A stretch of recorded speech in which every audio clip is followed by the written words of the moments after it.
Assalamualaikum warahmatullahi wabarakatuh.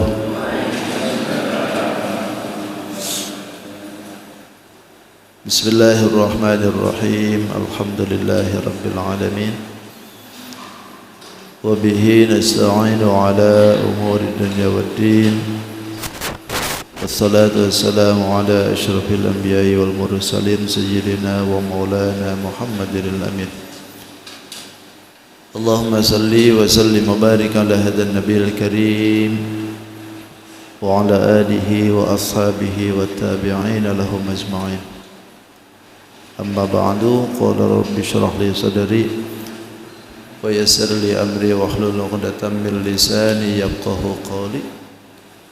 Subhanaka la 'ilma lana illa ma 'allamtana innaka antal 'alimul hakim wa la haula wa la quwwata illa billahil 'aliyyil 'azim. Sadaqallahul 'azim wa sadaqa rasuluhun nabiyul karim wa nahnu ala dhalika minasy syahidin wa syakirin walhamdulillahi rabbil alamin. Hadratul mukarramin wal mukarramat, jamaah para sepuh, wabillahi taufiq, dan juga para pengurus Masjid Al-Alaq yang saya hormati, segenap jamaah Bapak Ibu yang semua hadir pada kesempatan subuh hari ini yang insyaallah semuanya dimuliakan oleh Allah Subhanahu wa taala. Tidak hentinya kita bersyukur karunia Allah, iradah serta hidayah. Hari ini Allah masih berikan kita kesempatan untuk terus istiqomah, terlebih selepas sholat subuh dengan berjamaah. Lalu kita langsungkan dengan kajian sebagaimana biasa setiap ba'da subuh di hari Sabtu. Mudahan langkah kita diawali dengan berjamaah, diawali dengan kajian. Mudahan apa yang dihajatkan kita di hari ini dikabul oleh Allah Subhanahu wa taala. Salawat dan salam tidak hentinya pula terlimpah dan tercurah kepada junjungan kita Sayyidul Mustafa wal Murtada, Nabi besar Muhammadin sallallahu alaihi wasallam. Tidak lupa pada keluarganya, sahabat, tabi'in, para tabi'ut tabi'in. Sampai pula kepada kita tentunya yang mudahan kita pun khususnya yang berkumpul di tempat ini, insyaallah kita semua diaku sebagai umatnya. Amin ya rabbal alamin. Bapak Ibu yang dirahmati Allah, tidak terasa bulan ini kita sudah memasuki bulan Dzulqa'dah ya, yang mana kita tahu bahwa saudara kita yang mungkin sudah diberikan takdir dipanggil untuk beribadah haji, alhamdulillah sebagian sudah berangkat ya. Yang sebagian lagi tinggal menunggu waktu. Kita doakan mudahan mereka yang berangkat di tahun ini diberikan kesehatan oleh Allah dan diberikan kelancaran oleh Allah Subhanahu wa taala dan bisa melaksanakan hajinya dengan baik. Dan kita doakan pula mudahan mendapatkan predikat haji yang mabrur dan mabrurah, serta diberikan oleh Allah kesehatan serta bisa kembali lagi ke tanah airnya insyaallah. Amin ya rabbal alamin. Dan kita yang belum ditakdirkan mudahan tahun depan insyaallah. Insyaallah tahun depan gitu ya. Insyaallah tahun depan, mudahan tahun depan lagi enggak, tahun depannya lagi. Terus saja tahun depannya lagi lagi dan lagi aja. Tapi yang jelas mudahan selama hidup kita mudahan Allah takdirkan kaki ini menginjakan di tanah sucinya Allah. Amin ya rabbal alamin. Terus saja berharap, berdoa dan berikhtiar. Harapan, doa, terus duitnya kumpulin. Itu ikhtiarnya. Bismillahirrahmanirrahim. Baik, kajian kita di surat Ali Imran 127 sekarang. A'udzu billahi minasy syaithanir rajim. Bismillahirrahmanirrahim.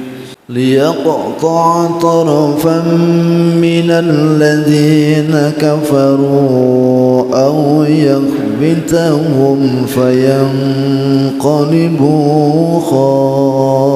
khaibin. Laisa laka minal amri syai'un aw yatuba 'alaihim aw yu'adzibahum fa innahum zalimun. Walillahi ma fis samawati wa ma fil ardh يغفر لمن يشاء ويعذب من يشاء الله غفور رحيم يا أيها الذين آمنوا لا تأكلوا الربا أضعافا مضاعفة واتقوا الله لعلكم تفلحون واتقوا النار التي أعدت للكافرين وأطيعوا الله والرسول لعلكم ترحمون وسارعوا إلى مغفرة من ربكم وجنة عرضها السماوات والأرض أعدت للمتقين الذين ينفقون في السراء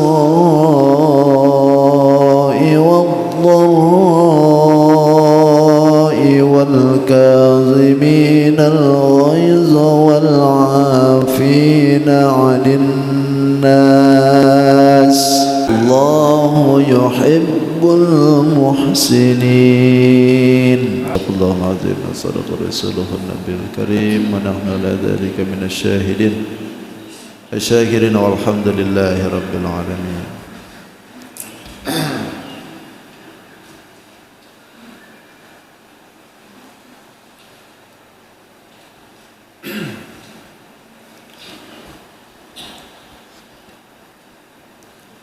liyaqta'a tarafan minal ladzina kafaru aw yakbitakum fayanqalibu khaibin. Wallahu a'lam ya akhiratul murad. Liyaqta'a, agar memotong tarafan segolongan minal ladzina kafaru, dari orang-orang yang kufur, au yakbitakum, atau menjadikan kehinaan bagi mereka, fayanqalibu ayarji'u, fayanqalibu sehingga mereka balik, khaibin dengan tangan hampa. Laisa, tidak ada laka untuk engkau ya Muhammad, minal amri, dari segala sesuatu, syai'un, perkara, au yatuba, au bimana ila, au yatuba, sampai nerima tobat, alaihim, atas mereka, au yu'adzibahum, atau menyiksa mereka, fa innahum, maka sesungguhnya mereka, zalimuna, orang yang zalim. Walillahi, dan milik Allah lah ma, apa-apa fis samawati, di langit, wa ma fil ardi, dan apa-apa yang di bumi. Yaghfiru, akan mengampuni Allah, liman, bagi orang, yasha'u, yang dikehendaki. Wa yu'adzibu, dan akan menyiksa Allah, man, bagi orang, yasha'u, yang dikehendaki. Wallahu, dan Allah, ghafurun, maha pengampun, rahimun, maha penyayang. Ya ayyuhalladzina amanu, hai orang-orang yang beriman, la ta'kulur riba, jangan kalian makan riba, adha'afa, dengan berlipat-lipat, mudha'afan, ganda, berlipat ganda. Wattaqullah, dan takutlah kalian kepada Allah, la'allakum tuflihun, agar kalian mendapatkan keuntungan. Wattaqun nar, dan takutlah kalian dengan neraka, allati uiddat, yang disiapkan, lil kafirin, bagi orang yang kafir. Wa atiullah, dan taatlah kalian kepada Allah, war rasula, dan taat kepada Rasul, la'allakum turhamun, agar kalian mendapatkan rahmat. Allahumma shalli. Enteng kan? Kalau harfiahnya gampang aja. sebentar aja. Itu kalau ngaji kayak gitu kayaknya setahun tamat tuh, selesai. Perkata aja, itu namanya terjemah. Terjemah itu hanya mengalihkan bahasa asal kepada bahasa yang lainnya, translate lah. Mau dialihkan ke bahasa Jawa, bahasa Sunda, bahasa Indonesia, bahasa Banjar, gitu. Atau bahasa Inggris, itu loh terjemah. Kita tafsirkan satu-satu. Ayat ini masih nyambung dengan yang kemarin, masih membicarakan tentang keadaan Nabi dalam perang Uhud dengan perang Badar. Kemarin disebutkan bahwa Allah berikan pertolongan kepada sahabat dengan mengirimkan berjumlahan malaikat. Sampai ribuan Allah turunkan itu. Padahal mukminin ketika itu cuma 313. Sementara kafirin ribuan. Tapi dengan bala tentuan Allah Subhanahu wa taala dikirimkan malaikat sebagai tentaranya sampai 5.000. Sehingga kocar-kacir tuh. Dan mereka itu sendiri juga mengakui betapa sulitnya melawan muslim. Karena yang dilawan oleh mereka bukan orang. Malaikat yang sudah terlatih gitu. Yang pada akhirnya perang Badar dimenangkan oleh muslimin. Ribuan orang itu ternyata tidak membuat mereka jadi menang. Nah, di dalam perang Uhud pun juga demikian. Karena muslimin ini sudah terkepung pada akhirnya, walaupun awalnya menang, tapi karena digiurnya atau menggiurkannya ghanimah, sehingga lupa dengan perintahan. Yang harusnya tadinya itu dia patuh dengan apa yang diperintahkan Nabi. Kan Nabi itu dari awal sudah jelasin, apapun yang terjadi, menangkah kalahkah, jangan turun kalian. Ini pasukan pemanah maksudnya ini. Pokoknya jangan turun, pokoknya diam aja, jangan sampai mereka itu menghujani aku dari belakang bukit. Tapi karena ghanimah itu membuat mereka jadi kalah, lupa dengan perintahan, turun semua. Itu tuh kadang-kadang yang jadi berubah tuh duniawi tuh. Yang tadinya kawan dekat kan jadi musuh, yang jadinya saudara sekarang jadi musuh, yang jadinya tetangga jadi jauh. Itu karena dunia tuh gitu, turun semua. Yang pada akhirnya kita tahu dalam sejarah muslimin mengalami kekalahan dalam perang itu.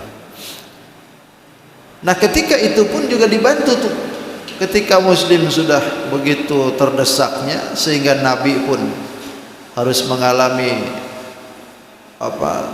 bantuan dari sahabat mengelilingi beliau karena dihujani dengan panah, sehingga sahabat banyak yang gugur gitu karena membela Nabi. Nah, itu dibarengi pula dengan malaikat tuh akhirnya. Makanya mereka kocar-kacir kan, bolak-balik itu. Padahal aslinya bisa ngebantai semua itu akhirnya. Tapi karena berkat bantuan malaikat, sampai akhirnya Allah Subhanahu wa taala memenangkan kembali itu perangan. Jadi taruhlah 50-50 kalau itu. Perangnya itu enggak ada yang kalah, enggak ada yang menang. Nah, Allah jadikan seperti itu tuh, wa ma ja'alahu Allah illa busyran lakum. Tidaklah Allah jadikan itu kemenangan itu illa busyra, atau bala tentara yang begitu banyak itu, kecuali kabar gembira lakum untuk kalian dengan kemenangan itu. Wah, kan yang kedua, walitatma'inna qulubukum, agar memberikan ketenangan bagi hati kalian dengan kemenangan itu, sehingga tidak bersedih dengan banyaknya musuh dan tidak bersedih dengan karena sedikitnya pasukan. Wa man nasru illa min 'indillahil azizil hakim, dan tidaklah kemenangan itu kecuali datang dari Allah Al-Aziz Maha Agung, Al-Hakim Maha Bijaksana. Artinya Allah datangkan itu kemenangan itu bagi siapa yang dikehendaki, bukan karena banyaknya tentara, bukan karena bagusnya strategi, atau bukan pula karena banyak yang gagah gitu. Tapi kemenangan dia aslinya ya dari Allah. Kalau bukan Allah yang berkehendak gak bakal bisa. Walaupun canggih senjatanya, tetap saja kalau Allah gak bakal bisa. Enggak. Itu syariatnya makhluk aja sudah. Kalau syariatnya makhluk kan senjata canggih, hebat, luar biasa, super power disebutnya, kalah mereka. Tapi kan buktinya tidak. Yang disebutkan negara super power aja begitu menghadapi negeri Asia di Vietnam kan kosar kacir juga dia. Dalam sejarah perang Vietnam itu kalah juga akhirnya.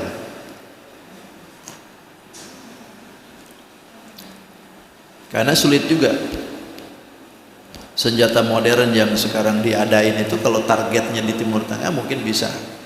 Nah kalau targetnya di Indonesia hutan tropis kan susah juga dia.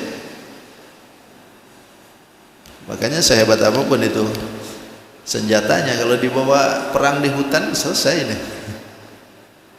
Hanya bangsa kita yang tahu masalah hutan kan.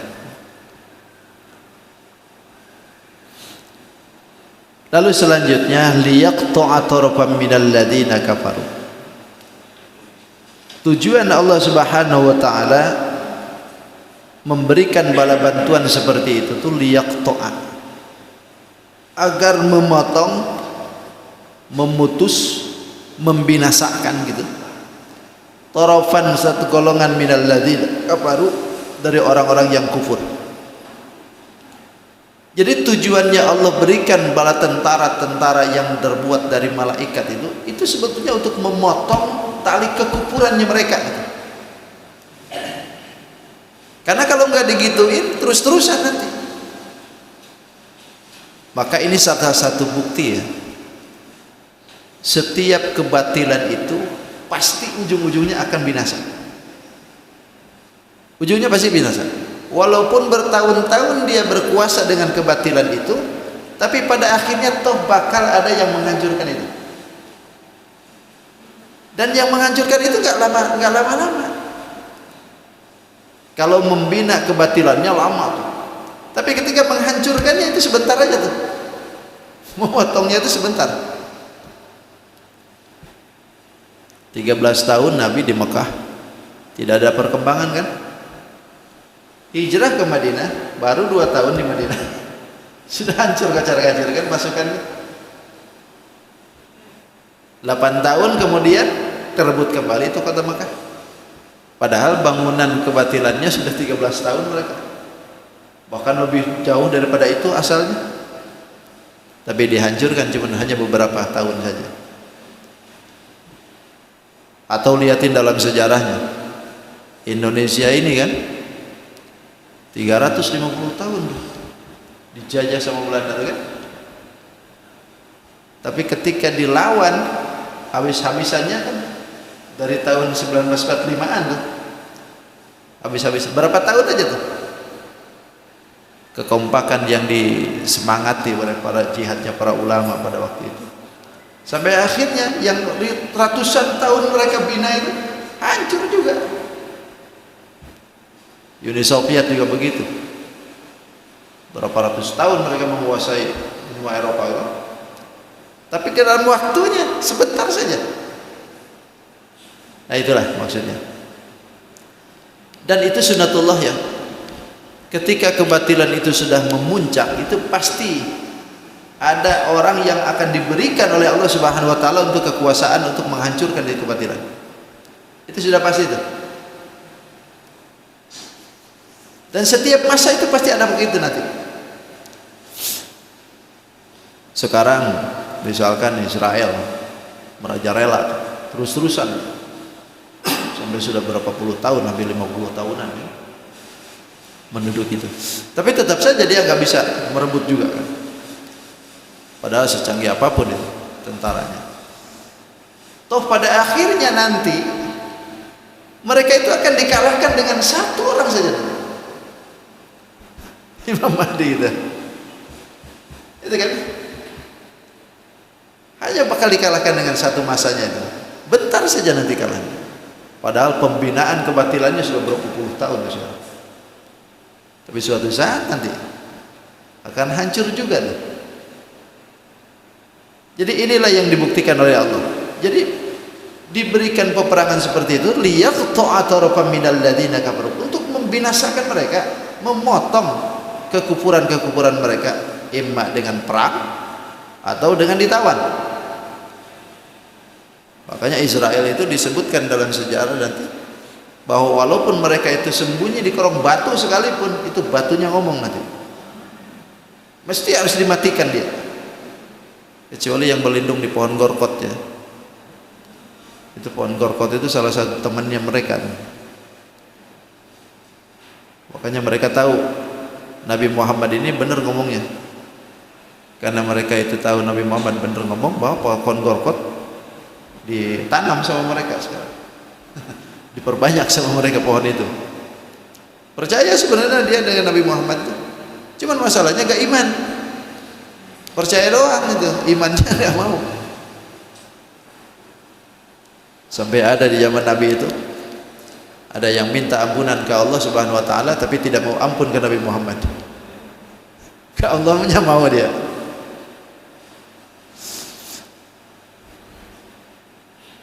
Satu itu, au yakbitaku, au yakbitahu. Atau dengan menghinakan mereka gitu. Menghinakan mereka itu dengan kekalahan, memotong mereka dari kekufuran dengan peperangan. Lalu yang kedua, au yakbitakum, atau menghinakan mereka gitu dengan kekalahan-kekalahan dalam peperangan. Itu kan hina tuh, canggih senjatanya tapi kalah dengan bom minyak misalkan, dilempar di botol itu kan nggak lucu. Kalau lah tank itu ditembak dengan tank itu hancur, pantas itu. Ini tank yang katanya itu tank itu terbuat dari baja, anti tahan bom dan sebagainya, begitu diledakin sama botol meledak juga dia. Kan ini yang disebutkan bahwa yang melempar itu sejatinya bukan kita, tapi kan Allah sendiri yang melempar itu. Sehingga fayanqalibu khaibin, mereka balik dalam keadaan terhina, hampa gitu. Dengan tangan hampa, tidak memperoleh apa-apa. Karena tadi di sini ambisiusnya luar biasa, mau menghancurkan Nabi Muhammad dengan pasukan, tapi ternyata malah kalah gitu. Itu satu. Ini terjadi dalam peperangan Badar. Lalu yang kedua, laisa laka minal amri syai'un aw yatuba 'alaihim. Ayat ini terjadi sababun nuzulnya ketika baginda Rasul giginya patah. Jadi giginya patah Rasul di perang Uhud ya. Kena lemparan sehingga berlumuran darah gitu. Karena waktu itu kena juga wajahnya itu. Lalu ketika Nabi itu terkena seperti itu, terucap dalam hati Nabi itu, bahkan ada yang menyebutkan memang ucapan Nabi mengatakan begitu, kayfa yaflahu qaumun khadabu wajah nabiyuhum bil dammi. Bagaimana mungkin satu kaum akan mendapatkan keuntungan sementara mereka sudah melumpuri dengan darah wajah nabinya.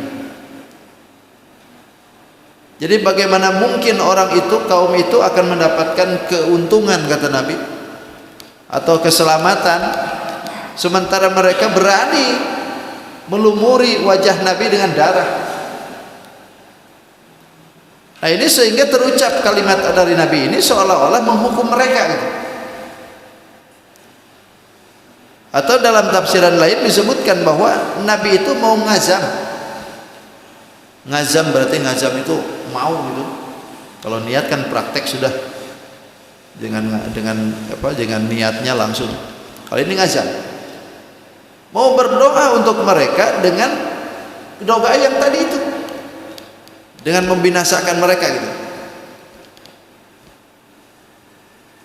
Bahkan ada lagi dalam satu qil itu, satu ucapan mufassir menyebutkan anna maqalatan nabi hazanan, sesungguhnya ucapan nabi itu adalah bentuk kesedihan terhadap tidak imannya mereka, sehingga nabi bermaksud untuk memberikan hidayah kepada mereka, tapi ternyata tanggapannya seperti itu gitu. Jadi sedih nabi itu, sehingga karena mereka itu melakukan seperti itu, akhirnya nabi berdoa ke Allah tuh. Kalau bahasa kita doanya mudah-mudahan lah celakaan semuaan gitu. Ya ini kan a'rad basyariah kan, artinya sifat kenabian itu dan nabi juga manusia, ada saja jengkelnya gitu, ada saja kesalnya. Kalau nabi kesel pantas gitu, kalau saya juga sama, pengajian gak ada yang datang kan kesel juga sama gitu. Ada ya manusiawinya itu. Tapi kan ketika nabi itu dibelokin seperti itu, ya harus ngikutin nabi juga kan. Kalau tahun nabi aja begitu nggak apa-apa dah, kan akhirnya sadar tuh. Tapi kalau nggak dibalikin ke situ, oh keterusan tuh nggak sadarnya. Karena nabi itu agak-agak sedikit frustasi dengan tidak imannya mereka, akhirnya turunlah ayat ini. Karena nabi menyebutkan bahwa bagaimana mungkin mereka itu akan mendapatkan kebahagiaan, keuntungan dan keselamatan sementara mereka berani melumuri wajah nabi dengan darah. Akhirnya kata Allah, laisa laka minal amri syai'un aw yatuba alaihim aw yu'adzibahum fa innahum zalimun. Tidak ada hak bagi engkau ya Muhammad. Ini berarti seolah-olah ayat apa tuh? Ayat satu bukan teguran sebetulnya. Ini ayat tasliyah.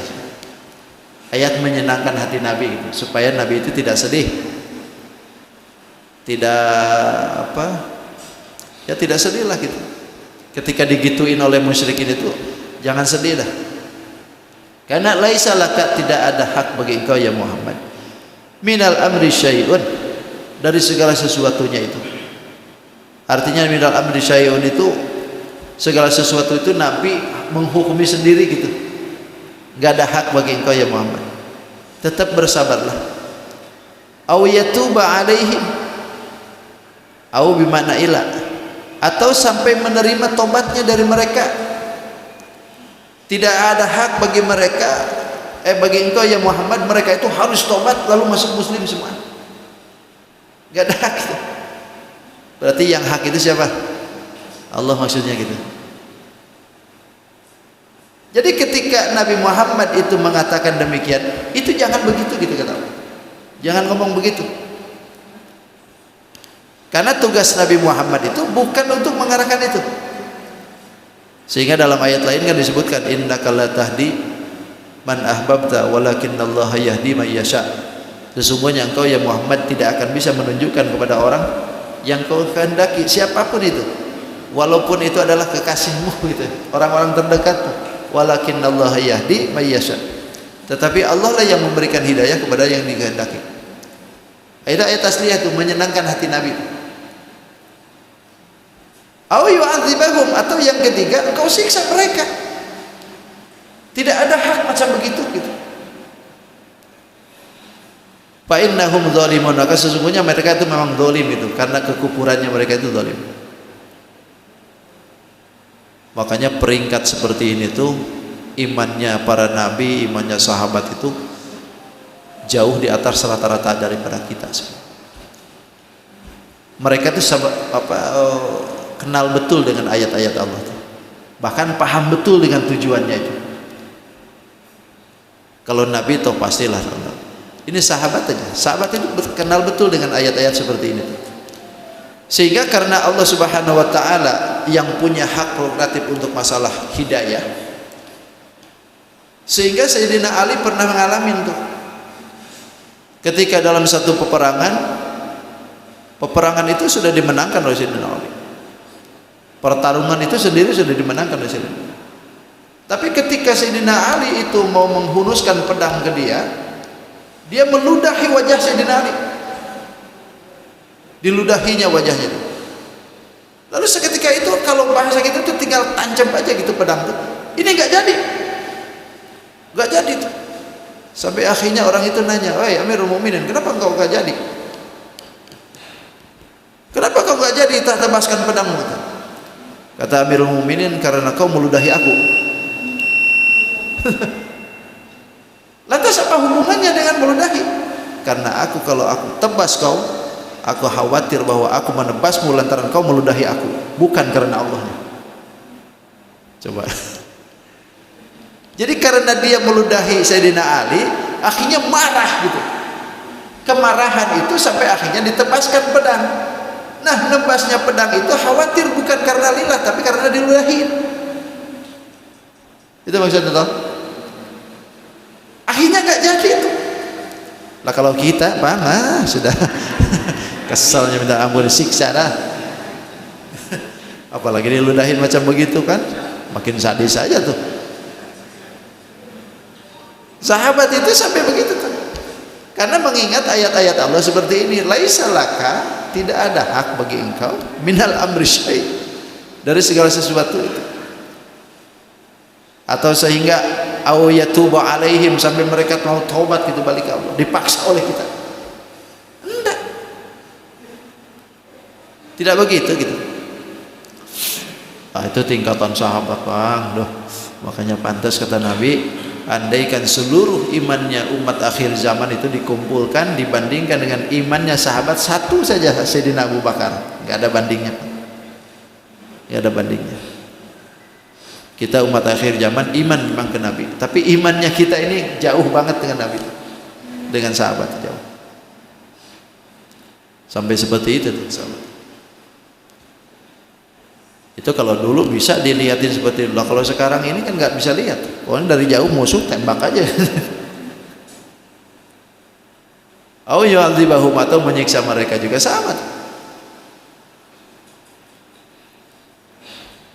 Sampai perikat cucu Nabi itu kan Sayyidina Hasan yang dibunuh kan, Sayyidina Husain ya. Orang yang membunuhnya itu kan lari ke Madinah. Di antaranya dari sekian banyak yang membunuh itu lari ke Madinah sebagian, berlindung di Sayyidina Hasan. Yang dibunuh adiknya Sayyidina Husain, berlindung ke Sayyidina Hasan, tapi dia tidak mengatakan bahwa dirinya itu membunuh, cuman diam aja di situ. Cuman Sayyidina Hasan itu tahu, karena kasab kan, diberi oleh Allah Subhanahu Wa Taala, tahu bahwa manusia ini adalah yang membunuhnya. Tapi apa yang dilakukan oleh Allah? Tidak menyiksa dia. Dia persilahkan di tempatnya diam, dikasih makan, kasih minum, kasih tempat tinggal, diperlakukan sebagaimana dia tamu, karena datangnya dia bertamu, datangnya dia itu bertamu ke situ, sampai berhari-hari di situ didiamkan, nggak pernah ditanya tentang masalah itu, sampai pada akhirnya sudah lama di situ dia mau balik. Begitu dia mau balik, disiapkan kuda, dibelikan kuda. Di kudanya itu sendiri, di pelanya itu dipenuhi dengan duit emas.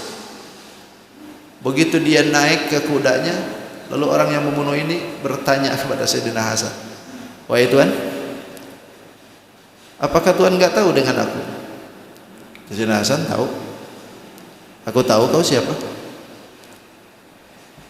Kalau memang kau tahu, kenapa kau tidak berbuat sebagaimana aku berbuat?" Kata Sayyidina Hasan, "Itu akhlakmu dan inilah akhlakku." Jadi jawabannya itu adalah perilaku dan ini adalah perilaku. Jikalau engkau itu akhlaknya suka membunuh, itu akhlak kamu. Kalau saya, kalau perilakumu itu ada akhlaknya suka menyiksa orang, kalau aku tidak, itu adalah akhlakmu dan ini adalah akhlakku. Coba kalau kita diberikan begitu tuh, oh my, ini orang nih belum duduk sudah sikat habis kayaknya. Nah inilah maksudnya. Jadi keimanannya sampai taraf ke situ tuh. Karena yang berhak nyiksa itu ya siapa gitu. Tapi jangan karena ini lantas penegak hukum yang berhak menyiksa itu Allah. Biarkan saja, nggak bisa. Ini hukum dohir juga harus ada, ditegakin gitu. Maksudnya. Tapi kalau kita ini nggak nyampe ke situ, Pak, belum nyampe. Masih dendeman kalau kita ada sesuatu kita ini kadang-kadang dendam.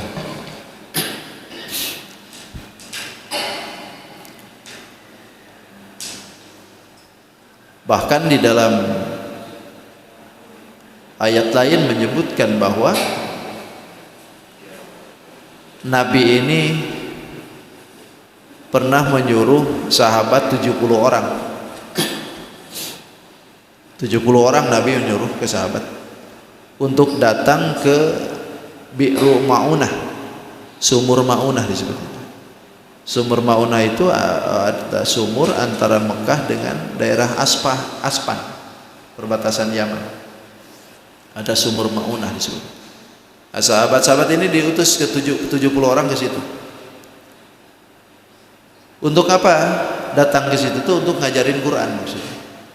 Di delegasi Nabi nih. Untuk ngajarin Quran, ngajarin ilmu gitu. Waktu itu dipimpin sahabat ini oleh Mundir bin Umar, tapi bukan Umar bin Khattab. Dipimpin oleh dia. Dan itu berangkat di bulan Safar tahun keempat Hijriah. Pimpinan itu. Lalu setengah perjalanan ternyata Amir bin Tufail itu pengkhianat. 70 sahabat ini dibantai di tengah perjalanan itu oleh pimpinan Amir bin Tufail. Betapa marahnya pada waktu itu Nabi, sampai mencak-mencak gitu ibaratnya. Nah, kemarahan yang memuncak ada di diri Nabi itu akhirnya ditegurin karena berkata-kata yang tidak-tidak gitu. Bayangkan ini sahabat sudah dilatih, ibaratnya sudah dilatih, sudah diajarin oleh Nabi, sudah bisa diutus supaya ngajar ke yang lain. Di tengah perjalanan diputus seperti itu dengan seorang pengkhianat yang ngikut dalam rombongan itu juga. Dan itu sudah disiapkan di sana tengah perjalanan. Namanya Amir bin Tufail. Itu pengkhianat. Jadi dalam satu kelompok itu ada aja kadang-kadang cicak putihnya itu. Cicak putihnya itu. Makanya harus hati-hati. Marah banget tuh Nabi itu. Sehingga karena kemarahan Nabi itulah Allah turunkan ayat seperti ini untuk memberikan ketenangan ke hati Nabi sekaligus menghibur Nabi gitu. Bahwa urusan seperti itu tuh bukan urusan Nabi. Urusan Nabi itu sampaikan saja. Adapun dalam perjalanannya ada apa dan seperti itu sudah menjadi perjalanan kudatullah.